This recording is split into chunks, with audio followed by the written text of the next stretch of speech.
All right, what's going on, everybody?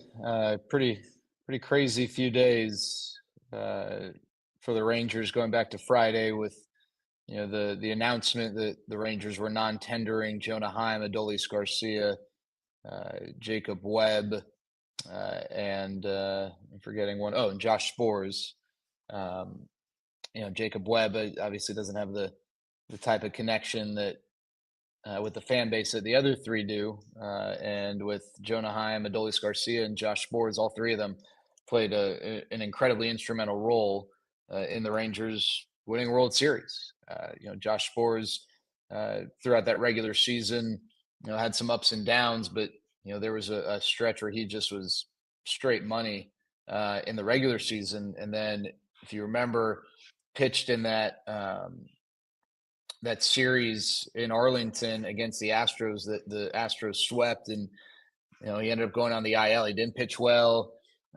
Was trying to pitch through some stuff and kind of figured, well, maybe his season's over. He ended up coming back at the very end of the regular season, and then I think through his through the postseason, and I'm going to pull up the numbers right now just to confirm. But there was after several appearances, he hadn't even allowed a hit. So, it was just total domination. And then, and I'm looking at it right now.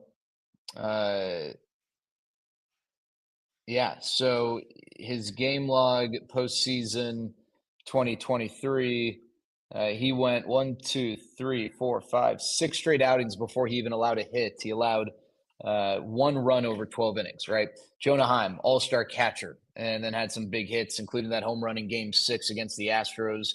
And then Adolis Garcia, we could go on and on and on and on and on about Adolis Garcia and everything that he contributed throughout that season and that postseason. And then the news yesterday that was official today, Marcus Semien traded to the New York Mets for Brandon Nimmo. So crazy that 4 key players, right? Not just guys on the roster, but 4 key players from that World Series run are no longer a part of the organization, just 2 full seasons since. So we're going to break down the trade. If you have any questions, any thoughts, I'd love to hear from you. I'm going to check the chat as well, but you can fire something off in the chat. I am going to tweet the link here. I'm trying to multitask.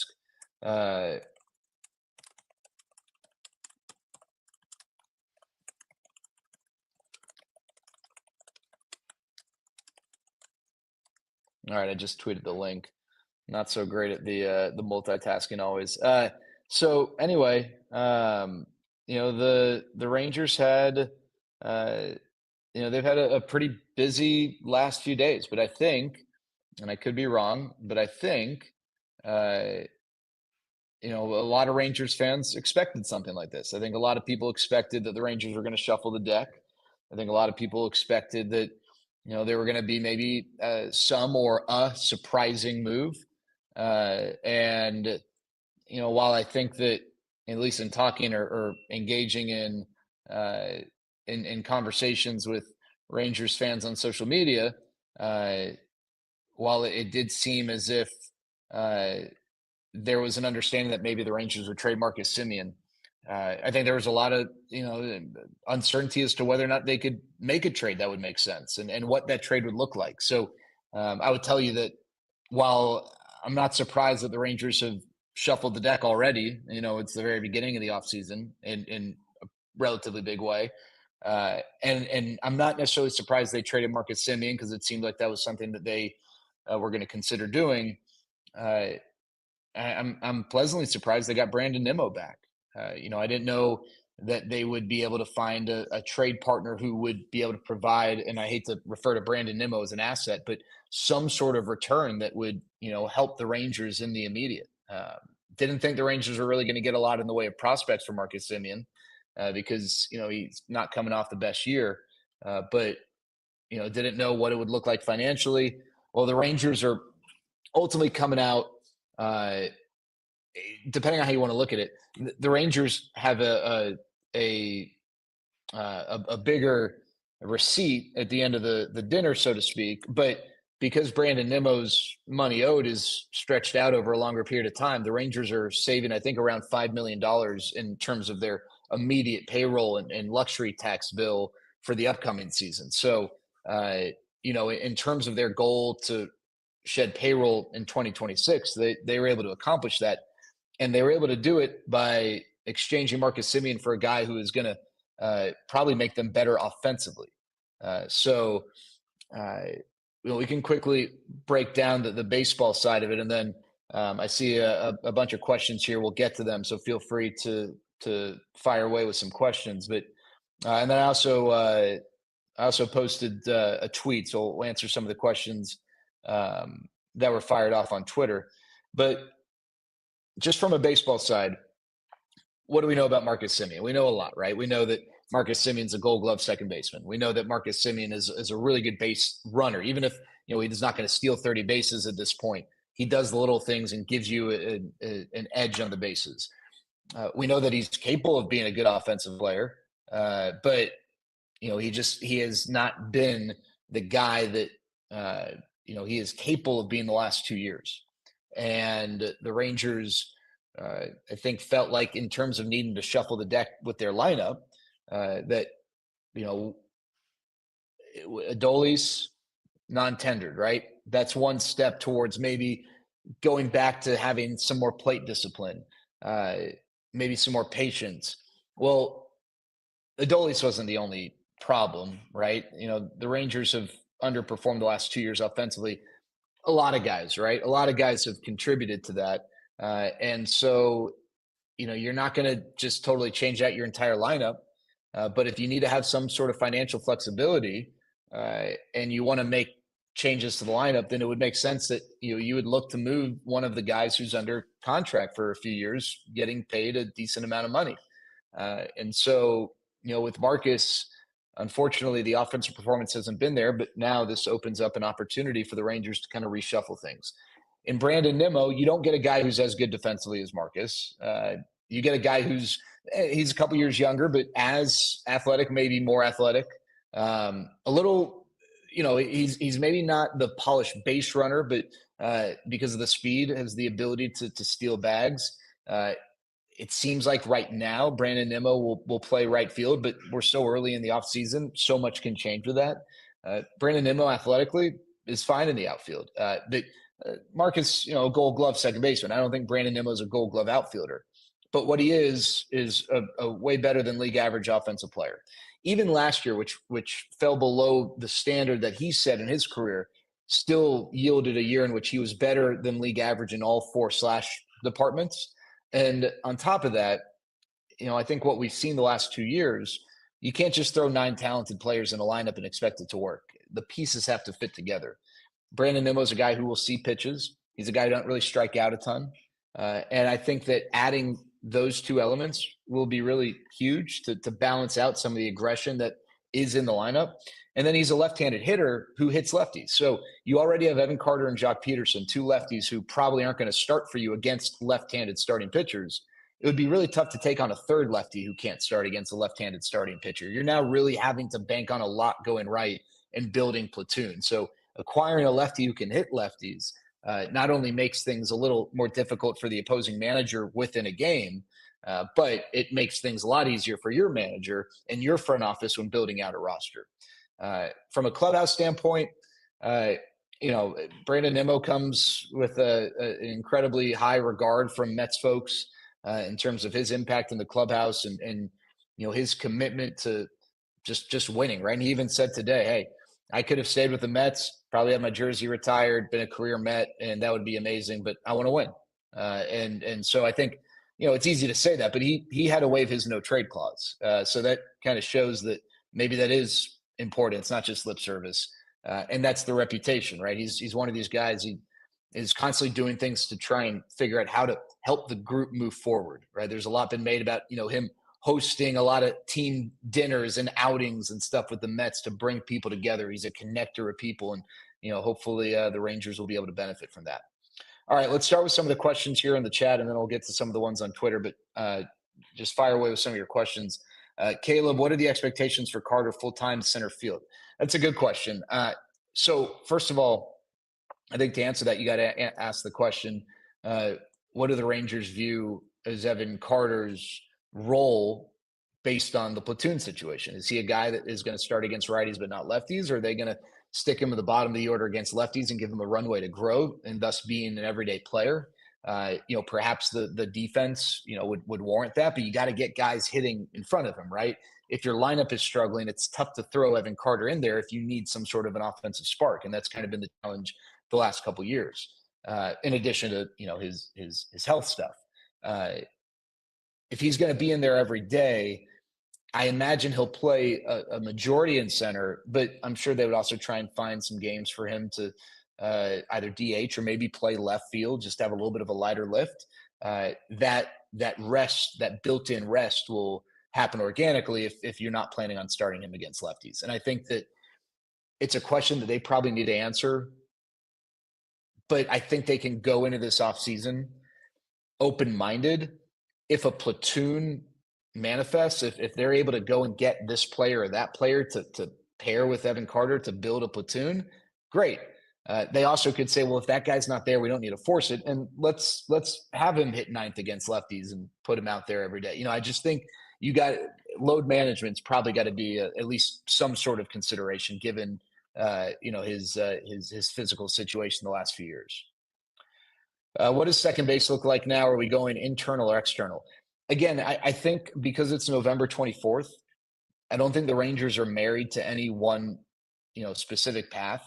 I think, as an example, let's say right now, if the season started, they would plan on Josh Smith being their second baseman. Well, what happens if a good second baseman becomes available in a trade, or they're able to get someone who they think will help them in these areas, and maybe it makes sense for him to play second base? And now you have Josh Smith as, a utility guy again, who, as we've seen, as a utility guy, you will get plenty of run. Maybe there's another trade, right? A guy who is, we think right now is a part of the Rangers opening day lineup. Maybe he gets traded. Well, Josh Smith can play so many different positions. Maybe he slots in there, and then they end up going externally to fill second, right? So I think there are a lot of different paths here. Chris Young did say if it was an internal candidate, it's not guaranteed to be Josh Smith, and he named 5 guys who would vie for that role: Josh Smith, Sam Haggerty, Michael Hellman, Ezekiel Duran, and Cody Freeman. And I think, because Michael Hellman played exclusively or almost exclusively outfield, he might have had a couple infield innings. We forget that he does have a decent amount of infield experience. So that is an option, and same for Sam Haggerty. I think that in general, competition is good, right? I think that when you've got guys all just clicking and you don't have competition, that's fine. The Dodgers, I don't know that they have a ton of job competition, but they have guys that are all producing.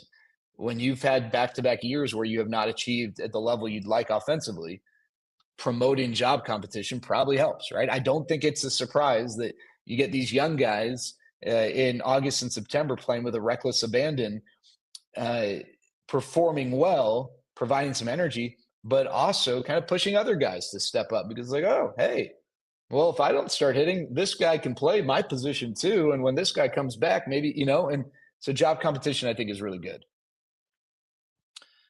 What's next? So nothing has to happen in any sort of chronological order, right? So this is one thing that's always a pet peeve when a move is announced. Now, this is the first big acquisition the Rangers have made in acquiring Brandon Nimmo. But let's just say the Rangers sign some journeyman reliever. People will always, but they don't, who cares about this guy? They need this, they need that. Sometimes an opportunity presents itself, at a given time. And, it's not like you go through your priority list in that order, right? You have a list of needs, but you don't have the ability to say, well, we're only going to focus on this need right now, because those windows open and close. So in terms of what's next, it could be anything. What are their needs? Well, they need to, I think, add some starting pitching depth. They definitely need to, rebuild their bullpen. They did it on $10 million last year and put together a really good bullpen. Are they going to be a player for one of the big name closers like an Edwin Diaz? I wouldn't guess. If they're trying to shed payroll, it wouldn't make sense to spend $15-20 million on a closer. Could they maybe, add a a guy who has been a dominant setup man and put him in a closing role, possibly. Uh, could Sean Armstrong be that guy? If they bring him back, possibly. Is Emiliano Teodo going to finally take that next step and be that guy? I mean, let's not rule anything out, right? Probably not right off the bat, but maybe he ends up taking a step forward, right? I think a lot of different options. I do think they obviously are going to add relievers, and I think they'll add one or two relievers with a track record of getting leverage outs. Is it going to be a guy with 50 plus career saves to his name? I don't know, because I don't know if they want to allocate their money in that regard. And then, they still have lineup decisions to make. Well, we could sit here and say they could put, their opening day lineup is already kind of within their control. I just don't think this is the last domino to fall. I think that there are other things that are going to be done. In addition to the fact they need to add another catcher with Jonah Heim now becoming a free agent. Luis Ariz is an interesting one. I don't think Luis Ariz is a second baseman. I think it's one thing to not have Marcus Semien Gold Glove second baseman at second. It's another thing to have a guy who's probably a net negative at second, and that's Luis Ariz. So is he a first baseman? Well, you got Jake Burger. Could he platoon with Jake Burger? I guess, but you're not bringing in Luis Ariz to platoon, right? So scrap that. Well, if he's a DH, Jock Peterson's there, right? Now, a lot of times we look at things linearly. Could they maybe say, hey, Luis Ariz is going to play first against lefties, and he'll DH, or sorry, he'll play first against righties and he'll DH against lefties. That's possible, right? It's just, what's that fit? And how does it kind of fit with the pieces they have? I know Jake Burger didn't have the type of year that he would have liked, but he played through some injuries, and the reality is Jake Burger isn't getting paid a hefty price tag, and it probably makes sense to the Rangers to continue to invest in Jake Burger to see what what he can bring. And Jake's a guy that is familiar with Skip Schumacher from their time with the Marlins, and I think Jake has the ability, when other guys around him are doing their part, then that allows Jake to kind of fit in and fill his role, right? And so I think that Jake Burger's probably going to be here, right? I think Jock Peterson's probably going to be here. So where does Luis Ariz fit? Now, maybe that's not the case, right? Maybe a spot does open up, but you got to figure out what that fit is, where that fit is. Yeah, I think that's a fair point, a fair question with Josh Smith. No doubt about it. And maybe limiting that that sample size instead of 140 games to 110 games makes the most sense. That's very possible. Yeah, for sure. I will say, last year was kind of a weird year where, I think there was a lot of tail off from the non-Little Rascal group towards the end. But Josh was definitely a part of that for sure.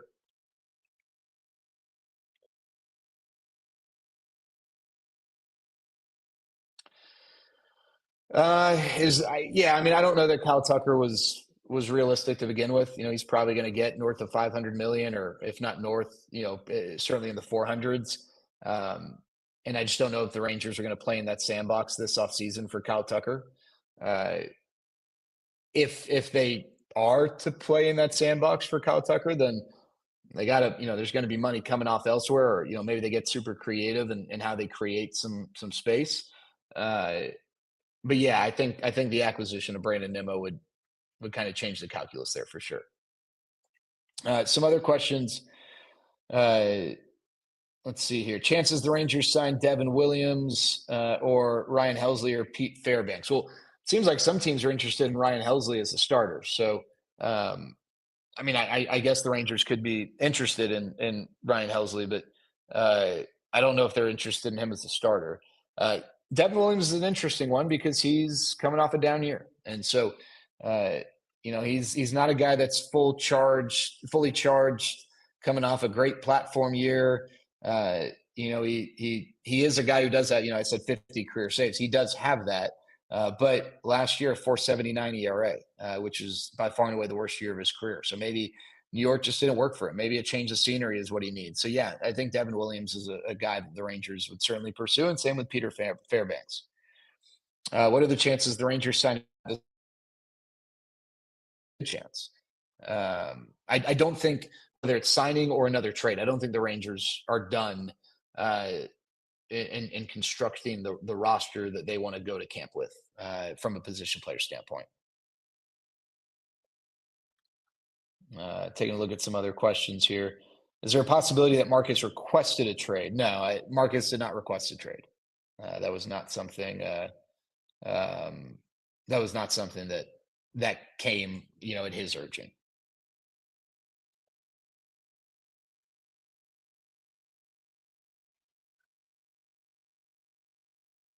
Just looking to see what other questions have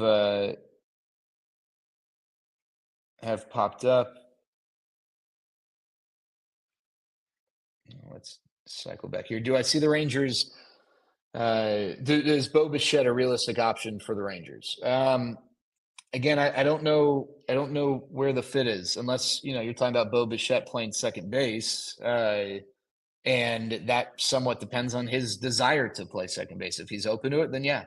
Now, Bo Bichette's not going to be cheap, and again, it goes to the question of how much money do the Rangers have, uh, and how are they going to allocate that money? Projections for free agent contracts they're fun, but doesn't necessarily mean anything. It's not like it's a guarantee that it's going to play out this way. But Bo Bichette won. I'm looking at ESPN right now. 5 years, 130 million. That's about $26 million on average annually.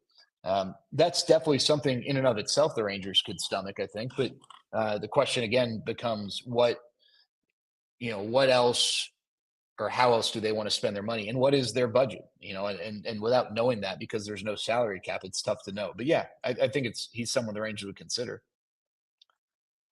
No, I don't think trading Seager is something that is greater than 25%. I think it's probably around 2.5%. Yeah, I think it's totally understandable to be sad. I mean, hey, listen, Marcus Semien, let's not forget, and Chris Young brought this up. It's I think it is important to remember. I think it's important to remember he signed here on the heels of 100 lost season for the Rangers, with the desire to win. That's not easy to do. It's tough to squint and see that vision, right? I think him signing here and Corey Seager signing here together provided some credibility and legitimacy to that plan. Well, the Rangers didn't have a great 2022 season, but then, what happened in 2023? And it wasn't like Marcus was just on the sidelines for that. It's not like his signing was a moral victory or a moral boost. I mean, he was he was one of the best players in baseball that year. The Rangers don't win the World Series without him, and I think fans should forever be grateful for that or appreciative or, I think he should always have a special place, in Rangers fans' hearts, even if the last 2 years haven't been, what people wanted. I think where it really sours is like, let's say he didn't get traded in the next 3 years, he just really struggled, and it's like, golly. But the Rangers have moved on, and hopefully Marcus plays well. He's in the NL East, so you don't have to worry about him coming back to bite you unless it's in the World Series, maybe a few regular season games each year. And I hope Marcus plays really well, and I hope that he turns things around offensively.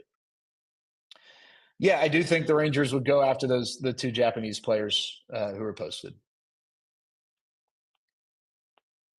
Yeah, I think it's hard to say from a leadership standpoint. I do think Brandon Nimmo will provide some leadership, but it's tough for the new guy to come in and take the keys to the car. Uh, the reality is you need multiple leaders, and I think that is a question the Rangers need to answer. I think they either need to get some of the young guys to now feel comfortable being leaders. Josh Young, if he's around, Josh Smith, Wyatt Langford, or they need to bring in leadership. It doesn't, listen, if it's your best player, if Aaron Judge is your guy, awesome, right? There aren't many Aaron Judges who, have the chops to be a badass leader while also being one of the best players in the world. It doesn't have to be your best player, right? Corey Seager leads by his discipline and his work ethic, but he's not a guy who wants to have that role. It's just not comfortable for him. And I think it's good to know that about yourself, right? I think there are people in sports who they love the appeal of like I'm a leader, right? They think that it's a badge of honor, and it is, but only if you're good at it. If you're a good player, you can pursue having that sort of responsibility. But if you're not actually good at being a leader, that ends up being a detriment. It's almost better to be like, it's just not my thing, right? So who are those guys going to be? It's not one guy, and that'll be interesting to see. Brandon's not a bad defensive player. No, I don't know that he's a Gold Glove defensive player. Depending on the metrics, around league average. Yeah, Brandon Nimmo does have some Hunter Pence qualities for sure.